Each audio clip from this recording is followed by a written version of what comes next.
Bom dia, boa tarde ou boa noite, sejam bem-vindos a mais um vídeo do canal. Eu sou Cleiton Mo e hoje eu vou trazer um pouco mais de cultura africana.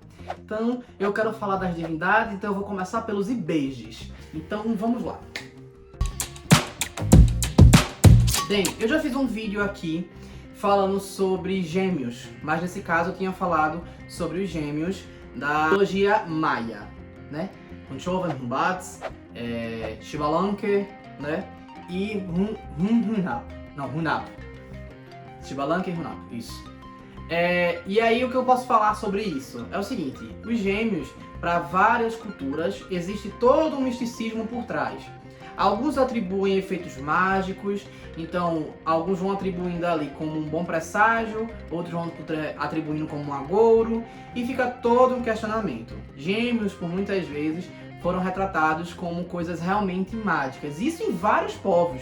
Aqui no Brasil, alguns povos, como eu falei, dei exemplo agora, os maias, também em outras culturas, e agora eu estou falando dos africanos, e eles têm uma divindade para representar isso, ou melhor, duas divindades, né? Nesse caso são os Ibejes. Os Ibejes, eles representam a inocência, a brincadeira e a proteção da criança. Eu vi que eles são associados no Brasil com Cosme Damião. O Cosme Damião, na sua conversão católica, vamos dizer assim, né? Na sua...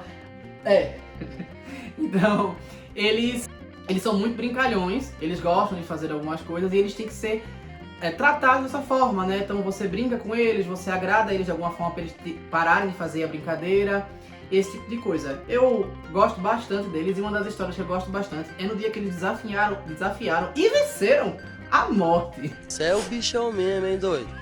Então vamos falar sobre esse conto. Os Ibejes, eles têm um tambor que eles receberam de Iemanjá. Iemanjá deu para eles. A relação deles também com as outras divindades é bem interessante, porque eles são tratados como uma parte deles realmente, né? Em alguns contos falam que eles são filhos de Iemanjá, outros falam que ela só apadrinha eles. Apadrinhar como mulher também é apadrinhar ou é madrinhar nesse caso? Qual a dúvida? Não entendi nada. Mas, enfim, dá os cuidados a eles e tal, e nesse caso ela tinha dado o tambor mágico pra eles. E eles batucavam demais. E por mais que eles soubessem batucar e que eles tocassem muito bem, o que acontecia? Às vezes as pessoas enchiam o saco de tanto ouvir aquela música, né? Ou aquelas músicas que eles tocavam. Só que a história não é sobre isso. A história é sobre Iku, a morte. Ela tem esse nome e ela do nada, não sei falar o motivo, não se sabe o motivo direito, ela começa a mandar todo mundo pro outro lado rapidamente. Tipo, tinha gente que ia viver aí 30, 40 anos ainda e ela, ó, crau com a pessoa, acabou, vai não, quero mais não. Tá aí acumulando espaço. E aí, como é que fica? E começou a acabar com a vida dos adultos. Aí os Ibejes disseram assim, gente, que palhaçada é essa, pô? Como é que é isso? Eles fizeram, se ela estiver mandando todos os adultos pra lá, aonde é que a gente vai atazanar quem? A gente vai aperrear quem? Como é que pode um negócio desse? Não, tá errado isso aqui. Pode não. Não vai dar certo isso aqui não. Inclusive eles são eles são considerados protetores das crianças. Então aquelas coisas que você vai fazer assim, eita, as crianças aqui, ó, que sorte, só porque é criança. Foram os Ibejes que protegeram, olha aí. Eu gosto deles. E aí o que acontece? Eles decidiram desafiar a morte. O que eles fizeram? Eles se amarraram pelas costas, basicamente, e ficaram no tambor. O tambor deles era mágico, né? E eles começaram a tocar pro próximo onde eles achavam que ia encontrar Iku.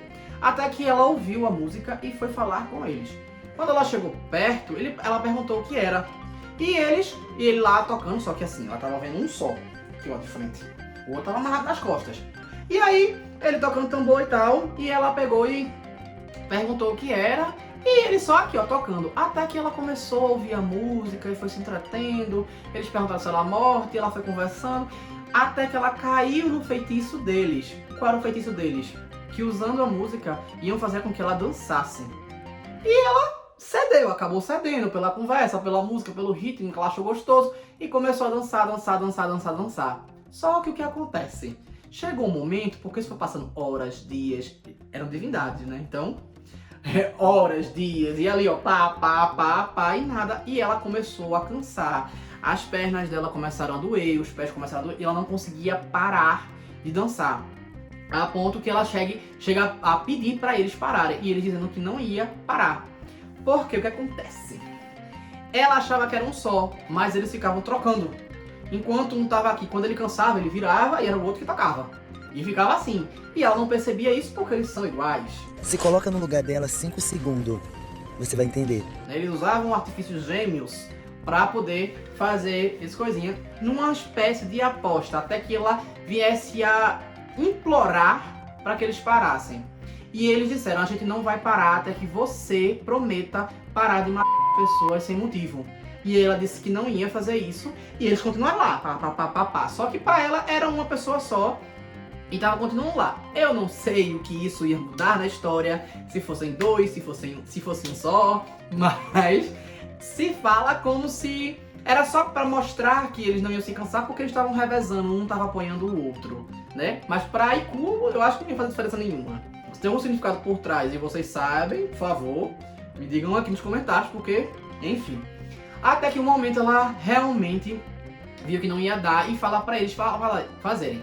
Aí ele pega e eles dizem assim, é o seguinte, se você não fizer isso, a gente vai ficar aqui. Agora lembra, vice, que a gente é eterno, assim como você. Então você vai sofrer dançando aí pra sempre. Aí você que escolhe quando para. Aí ela pegou e topou, né? Até porque se eles ficassem detendo ela ali, eles também alcançariam o objetivo deles, né? Então ela topou, ela implora e diz, não, beleza, massa, eu vou parar, eu juro, eu paro. Aí eles cessaram e a partir desse momento a Morte começou a repensar os atos antes que ela fosse atacada de novo por algum feitiço desses gêmeos. E aí diz que assim os Ibejes libertaram a humanidade de uma possível extinção, sem propósito, sem causa, sem motivo nenhum. E é isso, eu espero que tenham gostado.